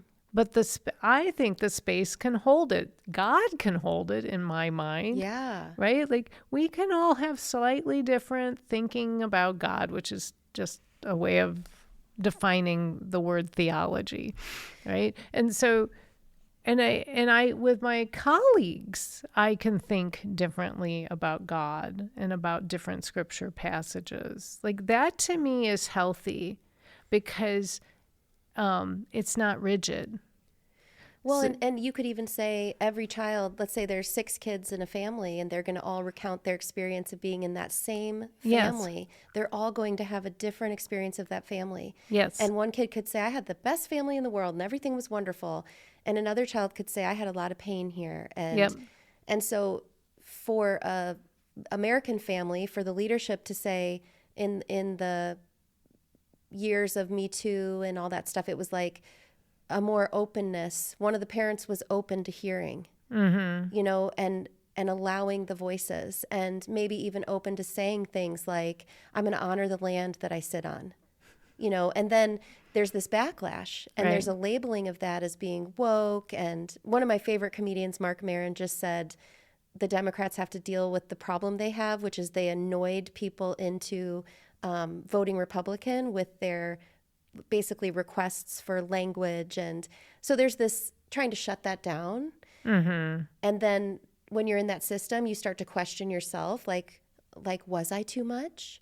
Did I care too much about respecting people's pronouns? And for me, the answer is no. Absolutely not. And I still want to be acknowledging or Yep. aware of what land I sit on and the privilege I hold. And so, Yes. the labeling of that is when those voices were allowed to come out and be a part of the narrative, one of the parents couldn't handle it and was like, if you're at all insinuating that I am not here because of my own awesomeness and because I'm just like crushing it and winning at life, and I've never done anything wrong, and even if someone did a long time ago, I don't need to think about that. And like when those other voices kind of highlighted it, they couldn't handle it. They couldn't sit with it. They No. were like, we need to stop this. And one way we'll do that is to make fun of, and another way is to categorize as it's dangerous. These are dangerous people. Right. Yeah. Right. Yeah, no, I that's a really interesting thought for me to think about. Narcissism is not just in a family system, but in organizational and governmental systems. That's really fascinating. And when you're one of the kids in that system, you have to make this choice point.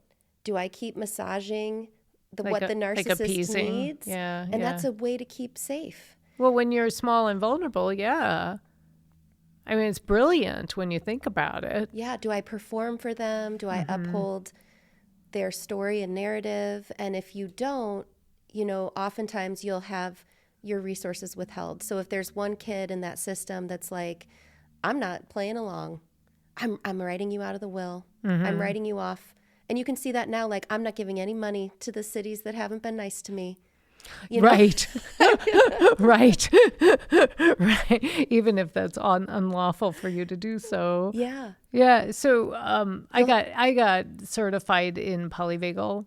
Yes. I've trained in that as well. Yeah. So it was fascinating. So Stephen Porges, who's the brilliant mind behind polyvagal theory, was saying that, like, right now he continues to unpack this and learn more about it and think more about how our nervous system impacts us. And recently he's been talking and writing a lot about appeasement and that type of, which is a trauma response. But initially, I guess everyone thought that was a dissociation, like a start of freeze in trauma responses. But he's starting to say, like, no, it's this combo thing that's happening. It's freeze and action, or fight. Like people really know what they're doing when they're appeasing because they have to plan it out. And when you're starting to freeze, you're not planning, you're just acting and reacting.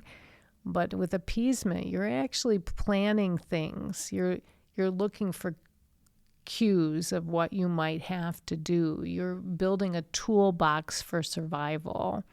Fascinating, right? So when we think about how people in this country are surviving oppressive groups, because there are some really oppressive groups in this country right now, and there are people in those groups who are vulnerable and stuck there, that appeasement is saving them. Yeah. Yeah. It's keeping you safe and resourced enough to not die, and keep your children alive. Keep your children alive. Yeah. And so it can look like a propping up of the status quo, but it can, like you said, be a quiet contemplation of what do I do next? Yep. What do I do in this situation? What would I do in this situation? Yeah. How do I plan ahead? So we live in just wild times. Yeah. Yeah. And I think about that a lot because I think too. St. John's is a sort of at the front. We've got a front row seat because of the unsheltered people that walk through our parking lot, and that's so indicative. Or the people who need food, the increase of people who need food. So a basic, right? Yeah. So I write these little articles on my website, and I sat down to write one. I got distracted, but it was about like if America was a family. And so, you'd have a dad and a mom and then 3 kids. And the first child would kind of operate in the image of the father, and the second child would call out the behavior. And the third child would be very vulnerable. And in this model, it was like, this family is really living in debt, but the father needs items and material things to like sustain an image of success. And so the other parent is like, our littlest is really vulnerable. I'm worried about their survival. They're medically complex. They don't have good enough health insurance. And the parent kind of making this choice that it's more important to have like luxury items than to make sure that little one is taken care of. And the partner, though, holding the mind-boggling part of that, like how can you live in the wealthiest country in the world and people live in abject poverty, but also needing to be close to that power because that system will say, well, if I fall apart, you'll have nothing. Right. You have to keep playing this game with me. You can't leave me. You can't go anywhere else. You have to stay here with me. And so making these like moral trade-offs, right? Because that part that is like, it might say, there's no other system that's better than me. And that might be true in some ways. I don't know. But I don't know. You feel... So I always come back to, I've been fascinated by moral injury. And I think there's just tons of it happening in this country where people are having to appease a lot of people, but that doesn't align with their true values. And so then they're having moral injury, which is not trauma. It's a different thing, moral injury. It's very prevalent in healthcare. It's very prevalent in healthcare. Where you see someone in front of you who you want to care for, but because of bureaucracy and structures, you can't. Right. And so you feel complicit in a system that harms people. Yeah, military, healthcare, I think we're seeing it in government every day. So that is a very different animal in terms of healing, I think. But it comes up in, my work with healthcare providers or with vets, a lot of people on the street. As you know, in your passion here, were in the armed services at one point, and they get great benefits, but they're so ill that they cannot access them. They don't even... Getting them to go access the services is a huge, huge endeavor. I've met a couple people in the last few weeks where they're over 65, so I'm like, well, where's your Social Security? And both of them have like a third party that manages it. Mm-hmm.